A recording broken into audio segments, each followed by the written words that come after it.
Je suis désolée de vous tomber dessus aussi en milieu de matinée. J'ai été sérieusement préoccupée par le fait que l'Église évangélique ait apparemment voulu abandonner la saine doctrine. Je ne parle pas des églises libérales, mais bien de celles qui se disent évangéliques. Beaucoup de dirigeants et auteurs évangéliques, pasteurs, professeurs, des personnes influentes, se satisfont de manquer de discernement, un peu comme si c'était une vertu spirituelle. Ils sont entrés dans ce que, je suppose, on appellerait rétrograde, si nous vivions à l'époque de Spurgeon. L'Église est sur une pente glissante. L'Église évangélique s'éloigne progressivement des cimes de la vérité et de l'honneur de Dieu. Elle est délibérément en train d'abandonner son discernement, volontairement en train de délaisser l'exposition de la Bible et par conséquent une compréhension profonde et exacte de la vérité. Pour ce faire, elle s'éloigne de ce qui glorifie Dieu, étant donné que c'est l'exposition aux Saintes Écritures qui glorifie Dieu. Laissez-moi vous dire simplement pourquoi. Dieu est révélé dans la Bible. La gloire de Dieu est exposée à travers les annales bibliques. Dieu se met en évidence dans l'Écriture. Le prédicateur a par conséquent un devoir clair et impérieux, celui de montrer la gloire de Dieu à travers l'exposition de l'Écriture. Je vais le répéter, le prédicateur a clairement le devoir absolu de démontrer la gloire de Dieu en exposant l'Écriture. En exposant la parole de Dieu, on finit forcément par enseigner la saine doctrine, la vérité. Lorsque la vérité est comprise et lorsque la vérité est connue, Dieu est démontré à travers cette vérité. La révélation de l'Écriture est la vérité, et c'est la vérité de Dieu qui constitue la véritable nature et l'essence de Dieu. Je dis donc une fois de plus que le prédicateur est clairement chargé du devoir impérieux qui consiste à manifester la gloire de Dieu à travers l'exposition de l'Écriture. Ce n'est pas ce qui se passe au sein de l'évangélisme aujourd'hui. Les gens s'éloignent de la prédication, de l'enseignement et de l'exposition de la Bible. Ils se détournent de l'intérêt d'une saine doctrine, d'un intérêt en une vérité ultime. Ils embrassent n'importe quoi et tout ce qui prétend s'identifier aux chrétiens et à l'Église continuera dans cette voie jusqu'à ce que quelqu'un brandisse la parole de Dieu. Voyez-vous, la parole apporte fidèlement, précisément et constamment la véritable majesté de Dieu aux gens. Avec elle vient la véritable compréhension. Tout prédicateur qui manque de le faire a échoué dans sa responsabilité devant Dieu. Mon rôle en tant que prédicateur est très simple. On s'attend à ce que j'enseigne les choses profondes de l'Écriture en vue de vous élever sur les hauteurs de la louange. Je présume que certains d'entre vous qui nous rendent visite pourraient se dire en eux-mêmes, si vous venez d'un autre milieu ecclésiastique, que nous chantons certainement de vieux cantiques ici. Où sont les chœurs de louange ? Il y a une raison à cela. L'hymnologie est liée à la théologie. Là où il y a de la profondeur, il y a également de la hauteur. Lorsque la théologie est superficielle, l'hymnologie l'est également. Lorsqu'on a une compréhension superficielle de la vérité divine, on en a également une expression superficielle. Cependant, là où on trouve des gens qui ont saisi la profondeur de la vérité divine et qui ont une conception grandiose et glorieuse de Dieu qui résulte d'une compréhension des réalités profondes de la vérité divine, ils ne se contentent pas d'une expression superficielle. Nous aimons les anciens hymnes parce qu'ils sont profonds, ils comportent un certain génie poétique qui touche les profondeurs de notre théologie et lui donne une expression. Nous n'avons pas besoin d'être séduits par une mélodie de cabaret. Chanter de puissantes paroles nous satisfait. Nous n'avons pas besoin d'un mantra pour stimuler nos émotions. Ce que nous pensons de la vérité et ce que nous pensons de Dieu nous catapulte dans des hymnes élevés. La responsabilité du prédicateur consiste donc à dispenser la vérité et en dévoilant la vérité de la parole de Dieu, en allant en profondeur dans la vérité de la parole de Dieu, la gloire de Dieu est révélée. Lorsque la gloire de Dieu est révélée, son peuple le loue. Ainsi le prédicateur descend et par là élève le peuple de Dieu. Descendre dans les profondeurs de la vérité afin qu'il soit élevé aux hauteurs de la louange. Je n'ai qu'un seul outil. Pouvez-vous imaginer une profession avec un seul outil ? Je ne dispose que d'un seul outil, un seul, l'écriture. C'est mon seul outil. Il y a un livre célèbre écrit par un pasteur presbytérien bien connu qui défend le fait que l'évangile se trouve dans les étoiles, que la totalité de l'évangile, y compris la justification, est révélée dans les constellations. Dans le livre, il dit que Dieu a prêché l'évangile et les étoiles à Adam avant sa chute. Ce n'est pas quelque chose de nouveau. C'est une idée qui est préconisée depuis des années.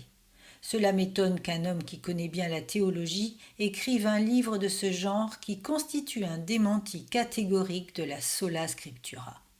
Je ne dispose que d'un outil, et ce ne sont pas les étoiles, mais plutôt ce livre. Dieu a révélé toute la vérité divine dans un livre dont il est l'auteur.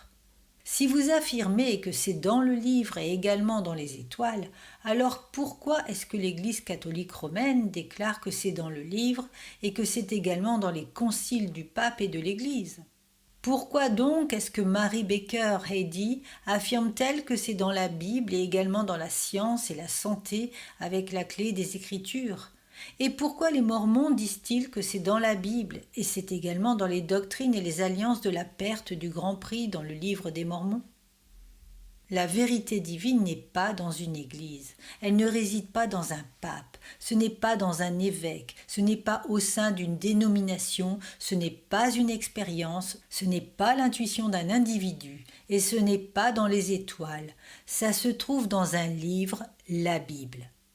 Chaque fois que l'Église s'en est éloignée, cela s'est traduit en catastrophe.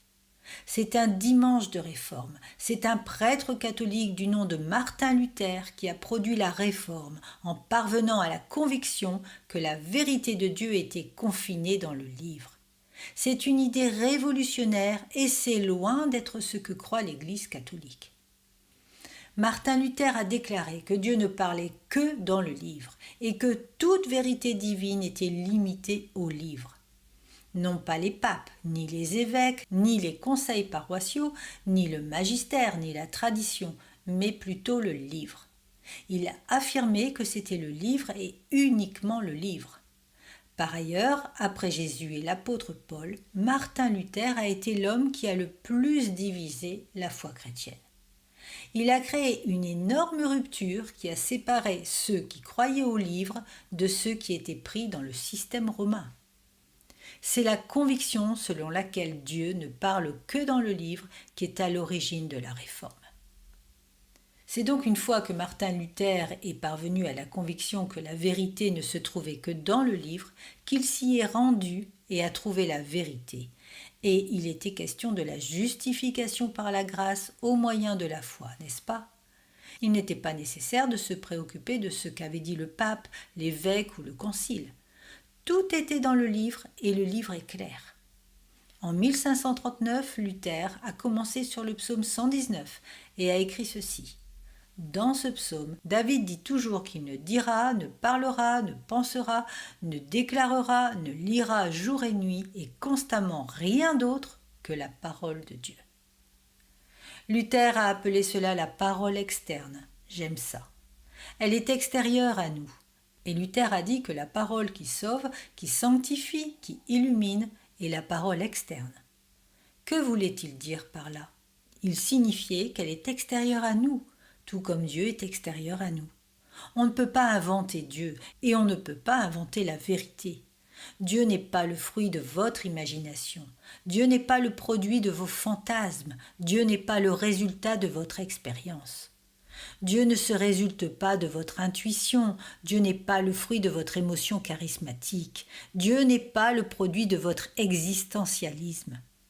Dieu est Dieu. Et il est extérieur à vous, et il n'est pas soumis à vos changements. Dieu n'est pas un jouet en argile que vous pouvez façonner à votre guise. La Bible est donc en dehors de vous, elle est externe. Vous pouvez la prendre, vous pouvez la laisser, vous ne pouvez pas l'altérer. Vous ne pouvez pas en faire autre chose que ce qu'elle est, et vous ne pouvez pas lui faire dire autre chose que ce qu'elle dit. Il s'agit d'un livre défini avec des lettres définies, des paroles définies et des phrases bien précises. Telle était la grande conviction de Luther qui a changé le monde. Luther a déclaré avec une vigueur retentissante en 1545, c'est-à-dire un an avant sa mort, il a demandé que l'homme qui souhaite entendre Dieu parler lise les Saintes Écritures. S'entraîner à écouter la voix de Dieu, apprendre à écouter la voix de Dieu. Permettez-moi de vous dire quelque chose. Vous voulez entendre Dieu, alors c'est à travers le livre. Tenez-vous quelque part et écoutez. Qui sait ce que vous entendrez? Quel que soit ce que vous entendrez, ce ne sera pas Dieu. Alors en quoi consiste le travail du prédicateur? John Piper dit qu'une partie importante et centrale de notre travail consiste à extraire la signification que Dieu donne à travers ce livre. C'est vrai. En 1533, Luther a déclaré que la parole de Dieu constitue la chose la plus formidable, la plus indispensable et la plus importante de la chrétienté. C'est le cas, et je vous dirai, détournez-vous du livre et bonjour au problème interminable. Détournez-vous du livre et Jésus devient un jouet en argile que vous pouvez façonner comme bon vous semble. La vérité devient un jouet en argile auquel vous pouvez attribuer la forme que vous voulez. John Piper dit « Luther disposait d'une arme pour éviter que Christ soit vendu sur les marchés de Wittenberg. Il a chassé les changeurs d'argent, les commerçants indulgents avec le fouet de la parole externe, le livre. » Voyez-vous, il y en a qui veulent réinventer Jésus, lui attribuer la forme qui leur sied. Ils veulent proposer leur propre perspective de la vérité, la forger à leur guise. Le livre ne vous permet pas de le faire. Notre foi est enracinée dans une révélation déterminante de l'histoire qu'on appelle la Bible. Et en tant que pasteur, en tant que prédicateur, en tant que ministre, j'ai un travail. Je suis un courtier du livre, la parole de Dieu transmise dans un livre. Je suis foncièrement un lecteur. Je suis un enseignant et je suis un proclamateur du livre. Je dois vous nourrir du livre, la vérité du livre. Plus je suis fidèle à cela et plus je me décharge de ma mission devant Dieu. Plus je suis infidèle à remplir cette tâche et plus je manque à ma responsabilité et engage sérieusement ma redevabilité devant Dieu.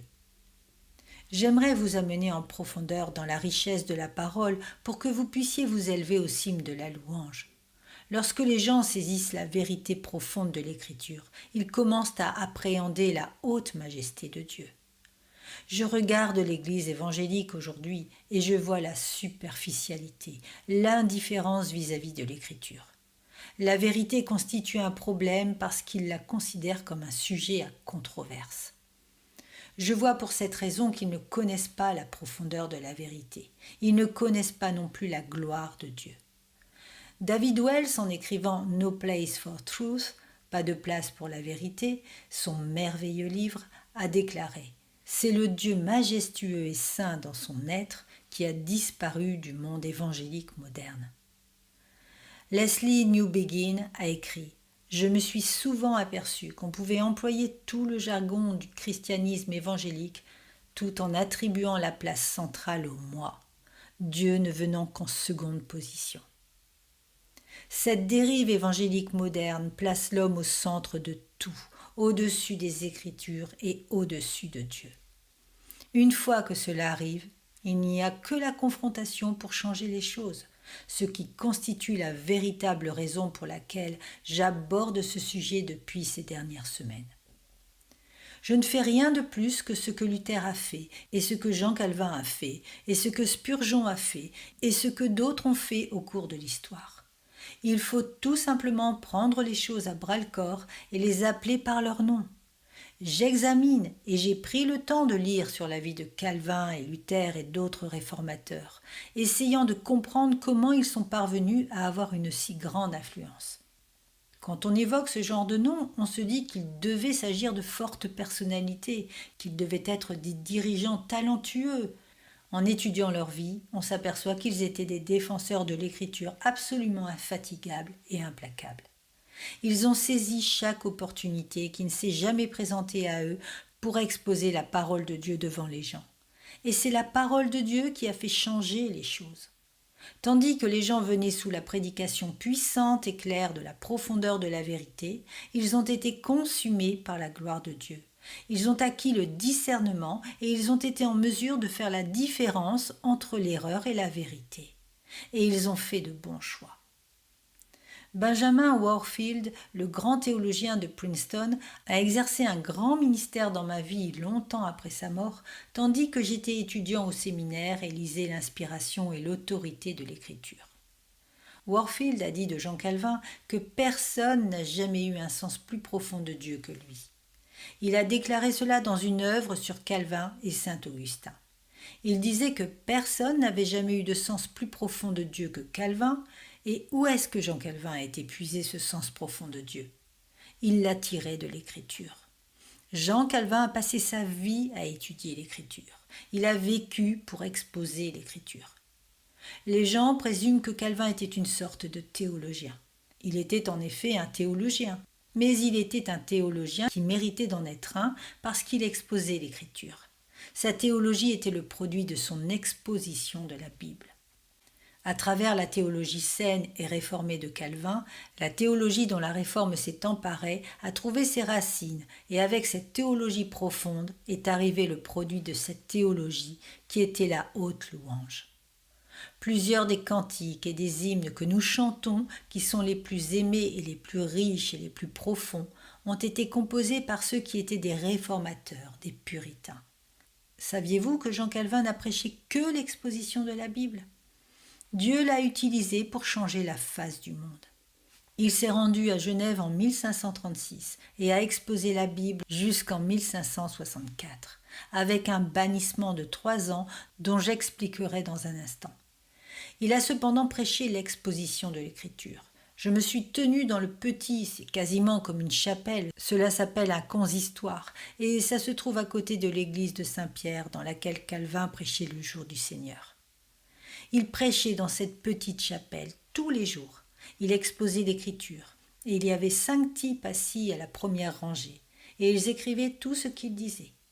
Tous les 5 prenaient cela collectivement, le rassemblaient et le lui rendaient pour l'édition. Et c'est ainsi qu'il a produit des commentaires. Jour après jour, il enseignait, exposant l'Écriture. Dabney écrit: tous les principaux réformateurs, que ce soit en Allemagne, en Suisse, en Angleterre ou en Écosse, étaient des prêcheurs permanents et leurs sermons étaient essentiellement expositifs. Expositif signifie expliquer le sens de l'Écriture. Il dit donc que nous pouvons supposer avec assurance que l'outil qui est à l'origine de la puissance spirituelle des grandes révolutions et réformes était essentiellement la restauration de la prédication de l'Écriture. Dabney souligne également que ce qui se passe dans l'histoire constitue une rétrograde en 3 étapes, et nous en sommes présentement témoins. Il y a un moment dans l'Église, il appelle cela l'âge d'or, où la vérité de Dieu est prêchée à partir de la parole de Dieu. C'est l'âge d'or. Lorsque les hommes exposent l'Écriture, j'ai grandi lors d'une telle époque. L'exposition de la Bible était faite à dessein. L'exposition de la Bible était ce que les gens faisaient. Ce n'est plus le cas. Les évangéliques disent qu'il y a une seconde étape, qu'ils ne connaissent pas celle-là. Mais Dabney affirme qu'il y a une seconde étape. Les évangéliques disent « Nous continuons de croire en la vérité biblique. Nous croyons toujours en la saine doctrine. Nous sommes toujours des évangéliques. » Il y a juste que nous trouvons la Bible archaïque et les gens ne s'y reconnaissent pas. Elle est ennuyeuse et c'est pour cette raison que nous avons pris la vérité et que nous l'avons mise dans un contexte culturel auquel les gens s'identifient davantage et qui communiquent mieux. C'est toujours la vérité et nous croyons la vérité et la Bible est tellement vieille et elle est étouffante et les gens ne se sentent tout simplement pas concernés. Nous tenons donc toujours à la vérité et nous nous contenterons tout simplement de l'habiller autrement. Il s'agit d'une transition, braves gens. C'est une transition qui rompt avec l'âge d'or. D'abord, on prêche la vérité de Dieu à partir de la parole de Dieu. C'est la robe dont Dieu l'a revêtue. C'est ainsi qu'il l'a habillé, et Dieu sait ce qu'il y a de mieux pour l'âme, l'esprit et la pensée d'un individu qui est sous l'influence convaincante du Saint-Esprit. Il sait donc que la vérité parvient à un homme de la manière la plus puissante lorsque le Saint-Esprit est à l'œuvre, et c'est pour cette raison qu'il place cela dans la Bible comme il l'a fait.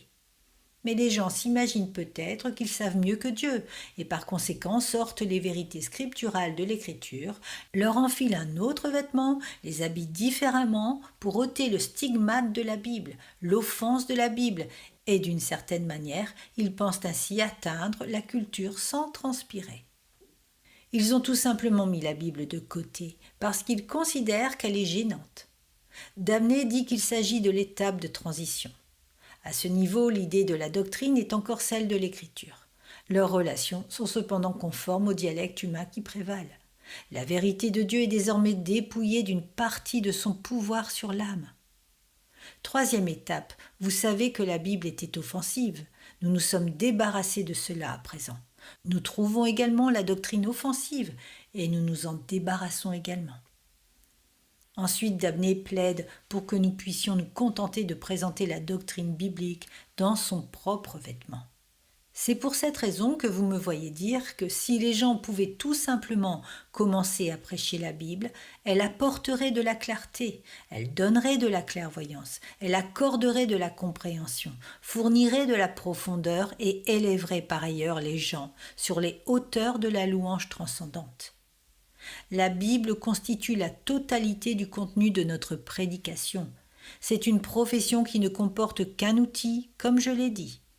Dieu met en œuvre toutes ces vérités dans un tel contexte et dans de telles proportions et de telles relations, étant donné qu'il sait ce qu'il y a de mieux pour l'âme, la pensée et l'homme qui est sous l'influence du Saint-Esprit.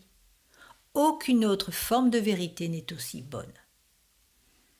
J'ai tout simplement horreur de voir les gens commencer à dire « Nous croyons toujours en la vérité, c'est juste que nous ne nous basons pas sur la Bible pour l'enseigner, parce que les gens ne l'acceptent pas. » Si vous vous êtes débarrassé de la Bible parce qu'il ne l'aimait pas, pour quelle raison allez-vous continuer de vous accrocher à la vérité lorsque vous découvrirez qu'il ne l'aime pas non plus ?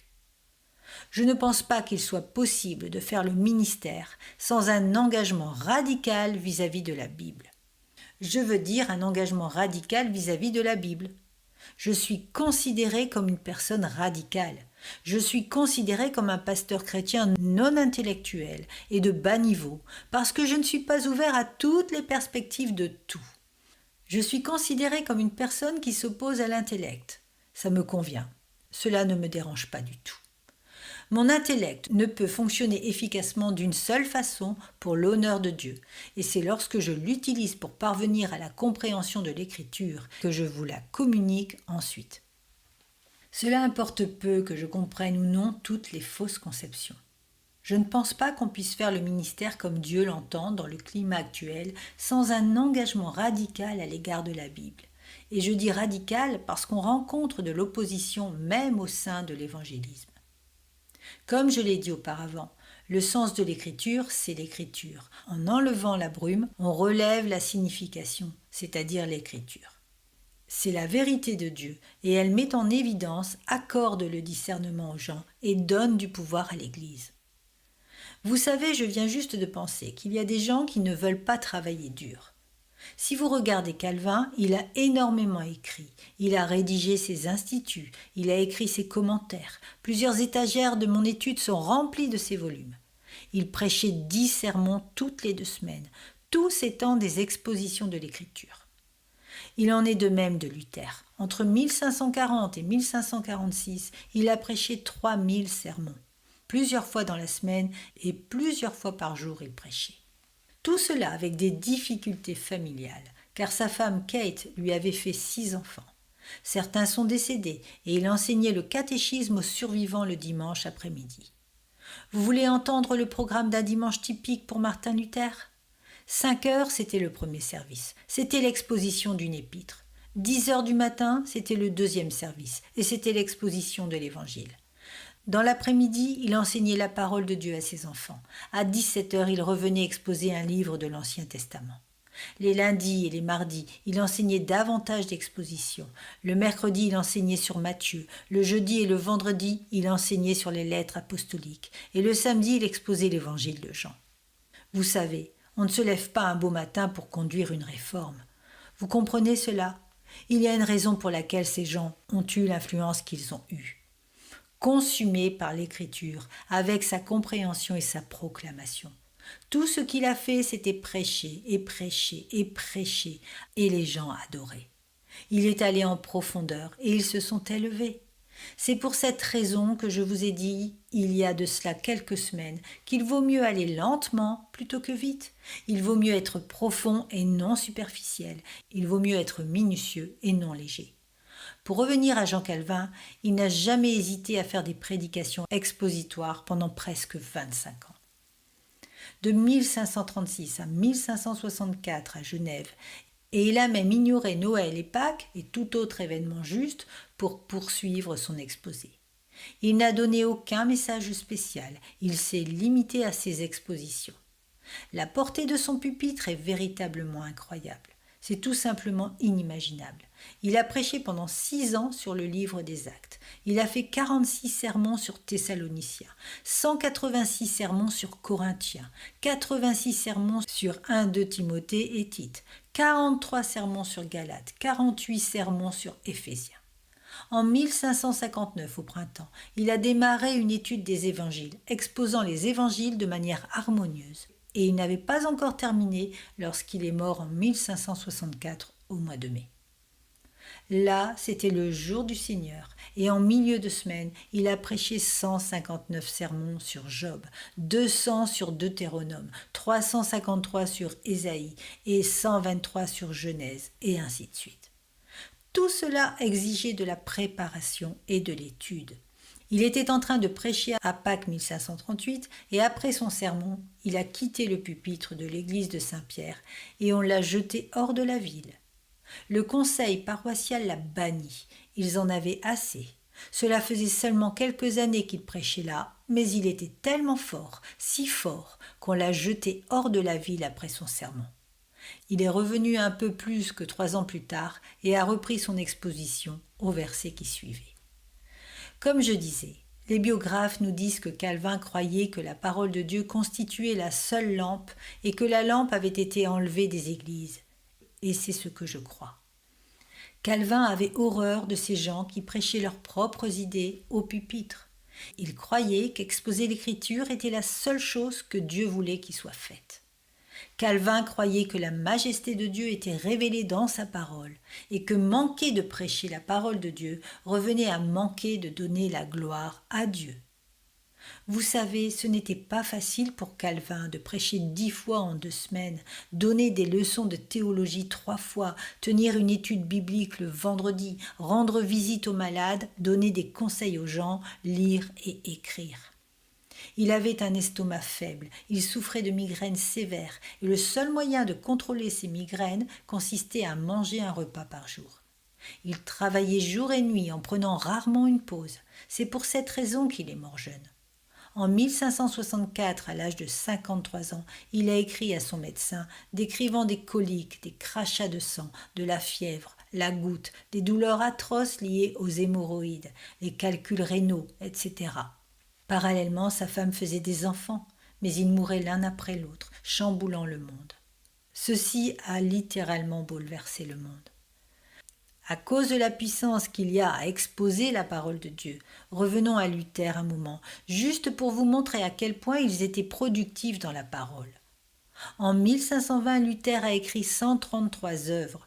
En 1522, il a rédigé 130 ouvrages. En 1523, il a écrit 183 œuvres, à raison d'une œuvre tous les 2 jours. Il en était de même en 1524, toutes résultant d'un examen minutieux de la parole de Dieu. C'est ce qui a changé l'histoire. L'Église évangélique moderne, c'est triste à dire, ne s'intéresse pas à la profondeur, ce qui fait qu'elle n'expérimente pas la hauteur biblique. Elle a tendance à être superficielle et mondaine et faible et à se tromper elle-même, se trompant elle-même par des succès superficiels.